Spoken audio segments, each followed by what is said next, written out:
প্রতিনিধিদের তথ্যচিত্রে প্রবাসী সংবাদ জানাচ্ছেন ইমতিয়াজ আহমেদ।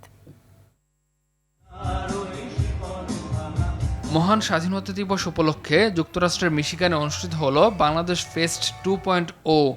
যুক্তরাষ্ট্রের 11টি বিশ্ববিদ্যালয়ের বাংলাদেশি শিক্ষার্থীদের অংশগ্রহণে আয়োজনটি পরিণত হয় এক টুকরো বাংলাদেশে। মিশিগানের রোজভিল সিটির অ্যাথেনা ব্যানকুয়েট সেন্টারে অনুষ্ঠিত এই আয়োজনে অংশ নেন বিপুল সংখ্যক প্রবাসী বাংলাদেশি শিক্ষার্থী সহ নতুন প্রজন্মের তরুণ-তরুণী। মিশিগান বাংলাদেশি স্টুডেন্ট কমিউনিটির উদ্যোগে আয়োজিত এই ফেস্টিভ্যালে ছিল রাজ্যের অন্যতম বৃহৎ শিক্ষার্থীভিত্তিক সাংস্কৃতিক আয়োজন, যেখানে এক মঞ্চে উঠে আসে দেশপ্রেম, সংস্কৃতি ও তারুণ্যের শক্তিশালী প্রকাশ। শাহিমা রহমান, ফারহান তানভীর, মাইশা রহমান ও ফয়সাল মাহমুদের সঞ্চালনায় আয়োজন জুড়ে ছিল গান, নৃত্য, আবৃত্তি ও নাটিকা সহ বৈচিত্র্যময় সব আয়োজন, যেখানে ফুটে ওঠে বাংলাদেশের ইতিহাস, ভাষা ও সংস্কৃতির উজ্জ্বল প্রতিচ্ছবি।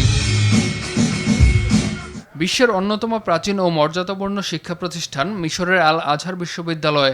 এ প্রাঙ্গণ থেকে শান্তি, সহনশীলতা ও মানবিক মূল্যবোধের দূত হিসেবে গড়ে উঠছে বাংলাদেশি একদল তরুণ প্রতিনিধি। ধর্মীয় সম্প্রীতি জোরদার এবং জাতীয় ও আন্তর্জাতিক পর্যায়ে শান্তিপূর্ণ সহাবস্থান নিশ্চিতের লক্ষ্যে আল আজহারের তত্ত্বাবধানে শুরু হয়েছে দীর্ঘমেয়াদী এক প্রশিক্ষণ ও সচেতনতামূলক কর্মসূচি। ধর্মীয় উদারতা ও পারস্পরিক সহমর্মিতার বার্তা ছড়িয়ে দিতে the accord for solidarity and cohesion প্ল্যাটফর্মের আওতায় এ প্রশিক্ষণ কার্যক্রম পরিচালিত হচ্ছে। এতে অংশ নিচ্ছেন আল আজহার বিশ্ববিদ্যালয়ে অধ্যয়নরত বাংলাদেশি শিক্ষার্থীরা। প্রাথমিক পর্যায়ে 40 জন মেধাবী শিক্ষার্থীকে প্রতিনিধি হিসেবে নির্বাচিত করা হয়, যারা ভবিষ্যতে জাতীয় ও আন্তর্জাতিক অঙ্গনে ইতিবাচক ভূমিকা রাখবেন আশা সংশ্লিষ্টদের।